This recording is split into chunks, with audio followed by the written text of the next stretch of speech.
regardez Al24 News et merci de nous rejoindre pour cette édition 100% africaine. Tout de suite les titres. À la une, le président algérien Abdelmadjid Tebboune a présidé ce dimanche une réunion du Conseil des ministres consacrée à plusieurs sujets, dont le suivi du rapport d'étape sur l'état d'avancement du processus de numérisation.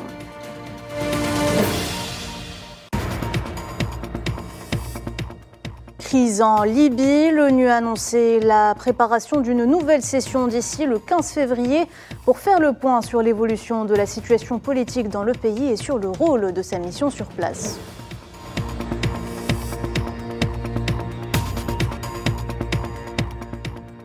Et puis le président namibien n'est plus. Hage Geingob est décédé à l'âge de 82 ans à l'hôpital de Windhoek.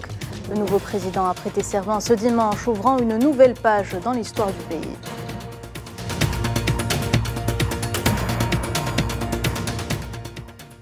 Et enfin, présidentielle au Sénégal, la communauté économique des États de l'Afrique de l'Ouest exprime son inquiétude et appelle la classe politique au dialogue après l'annonce du report des élections.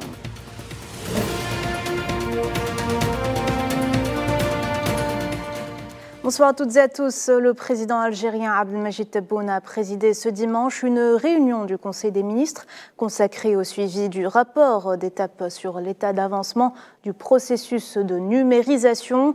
Le Conseil est également consacré, selon un communiqué de la présidence, au statut et au régime indemnitaire de l'imam et un exposé sur les femmes pilotes. La visite du général d'armée Saïd Chengriha, chef d'état-major de l'armée algérienne, se poursuit ce dimanche en Arabie Saoudite pour prendre part en qualité de représentant du président Abdelmadjid Tebboune à la 2e édition du Salon mondial de la défense à Riyad. Le général Chengriha devra visiter des structures relevant des forces armées saoudiennes. Il rencontrera par la même occasion des responsables militaires saoudiens en vue d'étudier les voies du renforcement de la coopération bilatérale et d'examiner les questions d'intérêt commun.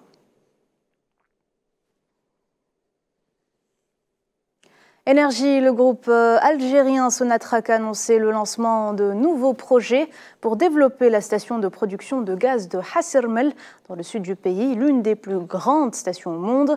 Le directeur régional de la société, Youssef Loussif, a annoncé ce dimanche le lancement d'une étude du projet destinée à compléter la 2e phase des stations de pression Posting 3 qui devrait entrer en service d'ici la fin de l'année 2026, étape qui permettrait donc à la région de Hassermel de poursuivre sa production à moyen et à long terme. Les Tunisiens ont commencé à se rendre dès ce matin aux urnes pour élire leurs représentants dans les conseils locaux. Dans le cadre du second tour des élections locales, le président de l'instance supérieure indépendante pour les élections, Farouk Bouaskar, a souligné que 779 circonscriptions électorales sont concernées par ce 2e tour. Au total, 1558 candidats sont en lice lors de ce second tour pour lequel le nombre des inscrits sur le registre électoral s'élève à plus de 4 millions de Tunisiens. Les résultats préliminaires sont attendus au plus tard le 7 février. On reste en Tunisie, 9 terroristes ont été arrêtés lors de patrouilles des services de sécurité. Selon l'agence de presse tunisienne, la direction générale de la garde nationale a fait savoir que des patrouilles mixtes de Msaken ont arrêté les individus recherchés par la police et les structures judiciaires pour appartenance à une organisation terroriste. Les personnes arrêtées avaient été condamnées à des peines de prison variant de 2 à 13 ans. On en parlait il y a quelques minutes en titre. Les Nations Unies ont annoncé sur leur site internet que le Conseil de sécurité se préparait à tenir une session sur la Libye le 15 février prochain afin de discuter de l'évolution de la situation politique dans le pays et du rôle de la mission de l'ONU sur place. Pour rappel, le Conseil de sécurité a tenu une session sur la Libye en décembre dernier, au cours de laquelle l'envoyé de l'ONU Abdoulaye Bathily avait informé le Conseil de la position des partis politiques concernant son initiative visant à tenir une réunion quinquennale entre les dirigeants de ces partis. Bathily a expliqué que les dirigeants n'avaient pas rejeté directement l'invitation à la réunion, mais que certains d'entre eux avaient fixé des conditions de participation.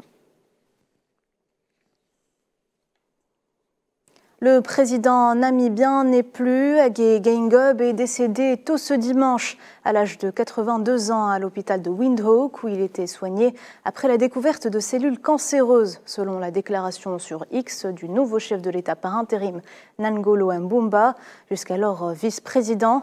Figure de l'indépendance et ardent opposant au régime d'apartheid en Afrique du Sud, il avait plus récemment pris position en soutenant la plainte de Pretoria contre l'entité sioniste.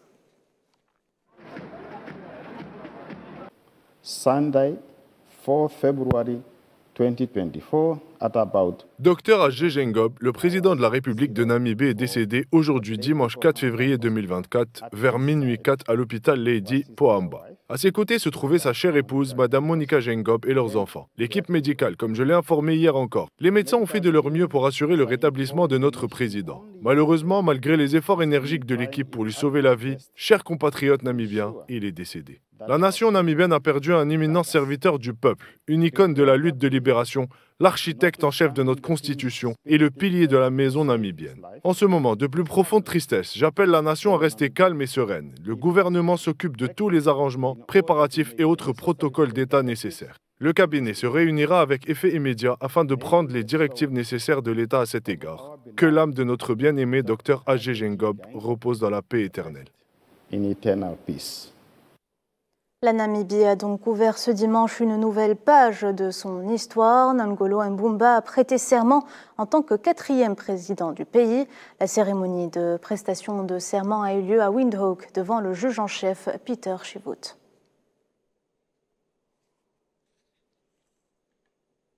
Dans le reste de l'actualité, la communauté économique des États de l'Afrique de l'Ouest a exprimé samedi soir son inquiétude après le report de la présidentielle au Sénégal et a appelé la classe politique au dialogue, alors que des appels à manifester ont été lancés ce dimanche par l'opposition qui prévoit de son côté de lancer la campagne électorale comme prévu, rejetant ainsi la décision prise hier par le président de la République, Macky Sall. Retrait des casques bleus de l'ONU de la République démocratique du Congo. Le secrétaire général adjoint aux opérations de paix des Nations Unies, Jean-Pierre Lacroix, est en visite dans la province du Sud Kivu, où il a échangé avec les autorités provinciales sur le plan de désengagement de la MONUSCO.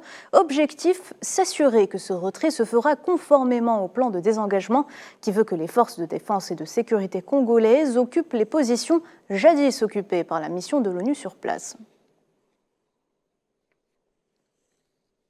Allez, ne bougez pas, restez avec nous, on passe au sport après ce jingle.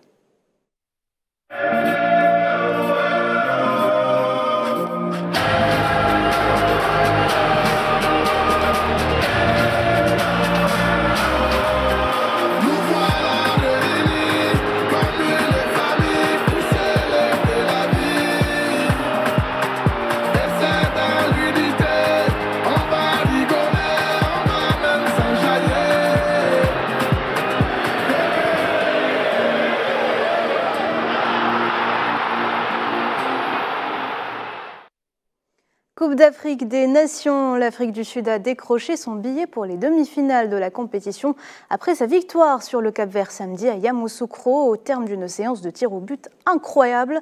Le portier sud-africain Williams a stoppé 4 tirs, assurant au Bafana Bafana la rencontre avec le Nigeria pour la prochaine étape. Ce soir, c'est toute l'équipe qui avait envie de se battre. Nous nous sommes battus pendant plus de 120 minutes. C'est ce qui compte pour moi. Je reçois ce soir le trophée de l'homme du match et je tiens à remercier tous les joueurs de l'équipe, le staff technique et tous ceux qui ont fait le voyage avec nous. Let's say 6 hours ago, I was 71. Disons qu'il y a 6 heures, j'avais 71 ans. Maintenant, j'en ai 75. C'est un match très stressant, certainement avec des pénaltys. Si vous pouvez arrêter 4 pénaltys, ce n'est plus de la chance. Vous pouvez en prendre un, mais 4, ce n'est pas de la chance. Et en plus, il nous a sauvés 2 minutes avant la fin avec le joueur qui était seul devant lui. Alors oui, il a mérité l'homme du match. A player who was alone in front of him. So, yes, he was man of the match. Pas de quoi rougir de cette élimination pour les Cap-Verdiens. Pedro Brito, le sélectionneur, quitte la compétition avec le sentiment d'avoir réalisé un excellent parcours. Regardez. penso que tout le monde a vu, nous avons eu beaucoup d'occasions pour gagner ce match, mais nous n'avons pas réussi. Mais nous avons quand même fait preuve de beaucoup de caractère. Nous avons montré que le Cap-Vert avait une excellente équipe et que nous affrontions une grande équipe. Je pense que l'Afrique du Sud voulait un match nul, ce qui leur convenait. En ce qui concerne mon équipe, nous avons fait un excellent parcours. Nous avons pris nos matchs un par un. Nous sommes une petite nation qui a ses chances. Donc le peuple capverdien doit être fier de tout ce que nous avons montré tout au long de cette compétition, mais aussi devant tout le monde. De ficar orgulhoso daquilo que demonstramos aqui e pelo mundo todo. Réduit à 9 joueurs, la Côte d'Ivoire a une nouvelle fois réussi à déjouer les pronostics. Les éléphants ont terrassé le Mali 2-1 à la dernière minute des prolongations au stade de la Paix de Bouaké. Ils affronteront la République démocratique du Congo mercredi à Abidjan. Je vous propose d'ailleurs d'écouter les déclarations d'après-match des joueurs. Vous regardez le scénario du match, vous vous dites qu'on a été le chercher au mental, mais si vous réussissez à gagner à 10 contre 11 en étant mené 1-0 à 20 minutes de la fin, c'est qu'il n'y a pas que du mental. Je pense que tactiquement, on a été très très très bon. Presque meilleur à 10 qu'à 11 d'ailleurs. Mais non, ils ont fait un super match tactique. Tactique, on a été bien, on les a empêchés, même à 10, de développer le football qu'ils ont l'habitude de développer d'habitude. On a su fermer les couloirs. Vraiment, sincèrement, tactiquement, on a fait un gros match. Bien sûr, le public a fait son job. Depuis le début de cette compétition, on se plaignait du public ivoirien. On disait que c'est un public qui est calme, qui répondait, qui poussait pas son équipe et tout. Et aujourd'hui, même quand on a eu le carton rouge, on a connu des moments difficiles dans ce match. Mais ils n'ont pas lâché, ils ont continué à pousser, Et quand c'est comme ça, nous, en tant que joueurs, en tant qu'acteurs sur le terrain, même quand on est à moins, ça nous donne la force d'aller chercher. Voilà quoi, à la fin, on a réussi à remporter ce match. Une défaite qui a quand même été difficile à digérer pour le premier responsable de la barre technique malienne, Eric Sekouchel. Regardez. C'est très difficile à encaisser. Après, on a été capable de faire un bon match. Par moments, c'était un grand match. Et puis, c'est un petit peu écroulé dans les dernières minutes. Après, c'est vrai que l'arbitre nous a bien aidé aussi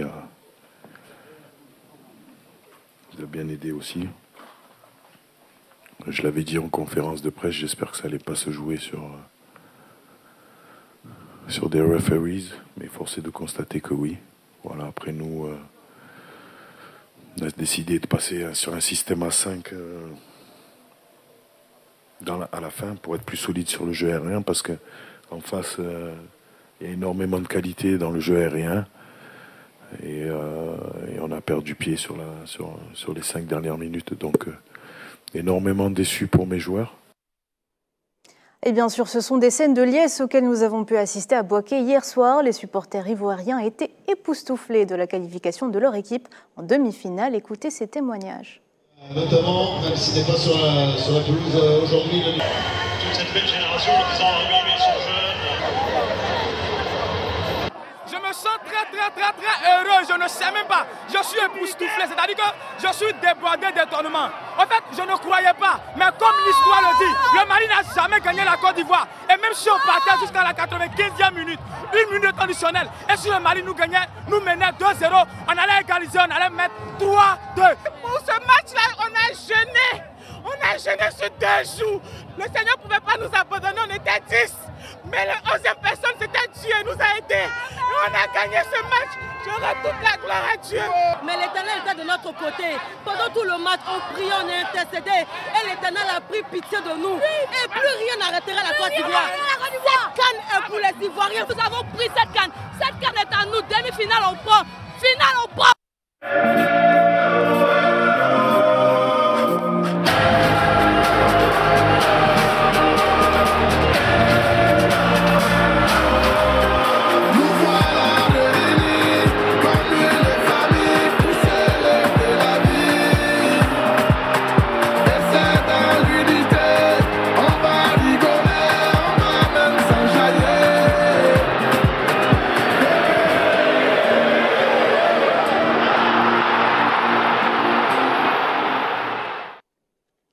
on arrive à la fin de cette édition. Merci de l'avoir suivi. Moi, je vous dis à demain.